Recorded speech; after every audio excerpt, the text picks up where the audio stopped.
Pemirsa, pelantikan 289 ASN oleh Bupati Pemalang, Jawa Tengah menjadi sorotan. Pelantikan dilakukan di tempat pembuangan akhir sampah Pesalakan Pemalang. Trista Ardelia Tofah STR TRA. Selanjutnya oleh Kepala Dinpus Arga. Pelantikan yang syarat makna terjadi di Pesalakan, Pemalang, Jawa Tengah. Jika tempat pelantikan identik berada dalam gedung, rapi, dan tempat yang nyaman, berbeda dengan pelantikan 298 orang ASN di tempat pembuangan akhir sampah di Pesalakan, Desa Pegongsoran, Pemalang, Jawa Tengah. SK pengangkatan ASN diserahkan langsung oleh Bupati Pemalang, Anom Widiantoro. Dengan harapan pemilihan tempat pembuangan sampah di TPA Pesalakan ini sebagai titik awal pengabdian kepada masyarakat. Tempat yang kotor menjadi pengingat bahwa permasalahan seperti tata kelola yang masih buruk serta kurangnya rasa percaya masyarakat pada pemerintah. Serta para ASN baru diminta untuk siap melayani masyarakat secara disiplin sehingga terwujud tata kelola pemerintahan yang lebih baik dan dipercaya oleh masyarakat. Ya tentunya mereka lebih berintegritas ya, lebih mempunyai jiwa melayaninya yang lebih besar dan juga perhatian kepada masyarakatnya, bukan statusnya, bukan prestisnya, bukan juga kebanggaannya sebagai ASN, tapi lebih kepada pelayanannya dan juga berkomunikasinya bagian dari masyarakat itu sendiri. Semoga dengan dilantiknya CPNS di tempat ini menjadi lebih berempati dan kedepannya bisa memberikan solusi terkait permasalahan sampah di Kabupaten Pemalang. Permasalahan sampah adalah momok yang tak kunjung usai di Pemalang. Bahkan warga sekitar TPA Pesalakan memblokir akses masuk TPA agar tak ada lagi sampah dibuang yang mencemari lingkungan sekitar. Diharapkan segera ada solusi bersama agar tak ada lagi polemik berkepanjangan. Dari Pemalang, Jawa Tengah, Suryono Soekarno, iNews melaporkan. Ke informasi lainnya, pemirsa, kehadiran Ormas Gerakan Rakyat Indonesia Bersatu atau GRIP yang dipimpin Hercules di Bali memicu penolakan dari para pecalang. Penolakan terjadi setelah video pelantikan pengurus GRIP Bali viral di media sosial. Panglima Satgas GRIP DPD Bali. Saya pecalang. Kami bukan penjaga biasa. Kami adalah bagian dari sistem adat yang sudah diwariskan turun-temurun untuk menjaga Bali. Kami tidak butuh ormas dari luar. Munculnya gerakan Ormas Gerakan Rakyat Indonesia Bersatu di Bali atau GRIP Jaya di Bali menuai penolakan dari pecalang. Penolakan muncul setelah beredar video pelantikan GRIP Jaya DPD Bali. Dalam unggahannya, pecalang khawatir kehadiran ormas luar dapat mengganggu tatanan kehidupan masyarakat Bali yang selama ini dijaga oleh sistem adat dan budaya. Sistem keamanan tradisional Bali telah berjalan efektif dengan dukungan lebih dari 1.500 desa adat yang tersebar di seluruh Bali dengan satuan pecalang mencapai 20.000 lebih personel. Dan adanya berita-berita yang betul viral di akhir-akhir ini itu sangat kami sesalkan. Karena Bali ini tidak perlu diberikan sistem pengamanan model yang lain. Tugas pengamanan adat merujuk pada Pergub Bali nomor 4 tahun 2019 tentang desa adat yang menegaskan bahwa kelembagaan adat memiliki struktur pengamanan atau pecalang yang memiliki fungsi penting dalam menjaga keamanan wilayah adat di Pulau Dewata. Dari Denpasar, Bali, Indira Ari, iNews melaporkan.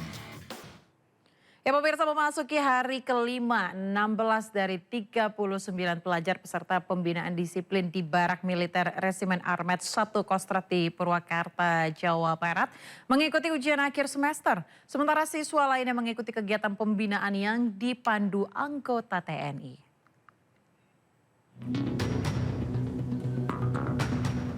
Memasuki hari kelima pembinaan, sebanyak 16 siswa dari 39 siswa di Barak Militer Resimen Armet 1 Stirayuda, Kabupaten Purwakarta, Jawa Barat, mengikuti ujian akhir semester. Para siswa menjalani ujian di Barak Militer Resimen Armet 1 Stirayuda. Meski dilaksanakan di lingkungan militer, ujian tetap berjalan sesuai aturan. Para siswa mengisi soal ujian yang dibawa langsung oleh guru mereka ke barak. Layanan pembelajaran mereka tetap dilayani, yang belajar, yang ujian maksudnya ujian gitu. Jadi gurunya yang membawa soal ke sana. Malamnya dikasih bimbingan oleh guru-gurunya untuk mempersiapkan ujian hari ini. Sementara para siswa yang tidak mengikuti ujian mengikuti berbagai materi kegiatan pembinaan di ruangan lain. Dari Purwakarta, Jawa Barat, Irwan, iNews melaporkan. Kita ke informasi pertama, pemirsa. Ratusan sepeda motor milik buruh pabrik di Desa Gemulung, Jepara, Jawa Tengah terbakar di parkiran. Kebakaran berasal dari warung di sebelah tempat parkir.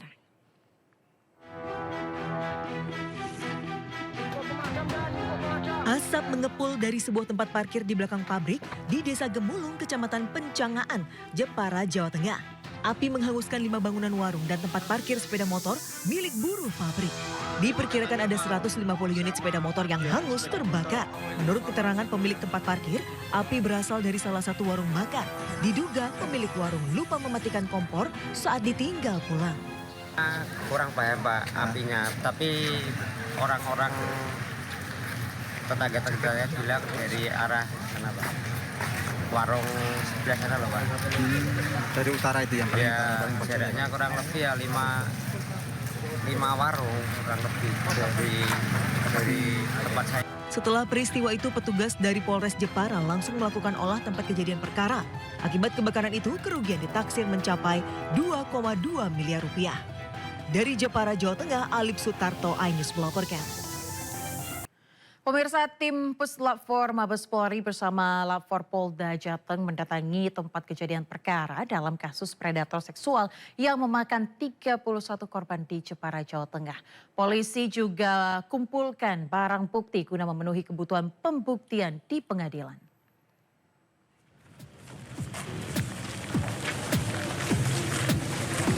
Direktorat Reserse Kriminal Umum Polda Jawa Tengah kembali membawa S, 21 tahun, tersangka kasus predator seks ke indekos di Desa Langun, Jepara, tempat tersangka melecehkan korbannya. Tim Puslap 4 Mabes Polri bersama Lab 4 Polda Jawa Tengah mengumpulkan barang bukti secara scientific crime investigation. Barang bukti yang ditemukan nantinya akan dilakukan uji forensik untuk memastikan adanya jejak yang ditinggalkan berupa material biologis tersangka.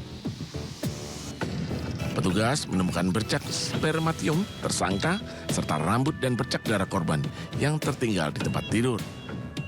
Di sini kami tim dari Puslap 4 atas perintah Pak Kapus Lapor Baris Krim Polri untuk membantu rekan-rekan penyidik Polda Jateng untuk pembuktian secara scientific crime investigation. Jadi tadi ada anggota kita dari Puslapor dan dibantu dengan Lapor Polda Jateng menemukan ada beberapa barang bukti yang kita ambil dari tempat kejadian perkara. Tersangka S mengaku melecehkan 2 pelajar wanita di indekos dan di sebuah hotel di pantai Teluk Kaur, Jepara. Sebelumnya, Direktur Reserse Kriminal Umum Polda Jawa Tengah berhasil mengungkap kasus predator seks dengan korban 31 anak dengan rentan usia 12 hingga 17 tahun. Tersangka memperdaya para korban, dirayu kemudian meneror korban akan menyebarluaskan foto atau video asusila korban melalui media sosial jika tidak menuruti keinginannya. Pelaku dijerat pasal berlapis dari Undang-Undang Pornografi, Undang-Undang Perlindungan Anak, serta Undang-Undang Informasi dan Transaksi Elektronik dengan ancaman hukuman di atas 12 tahun penjara.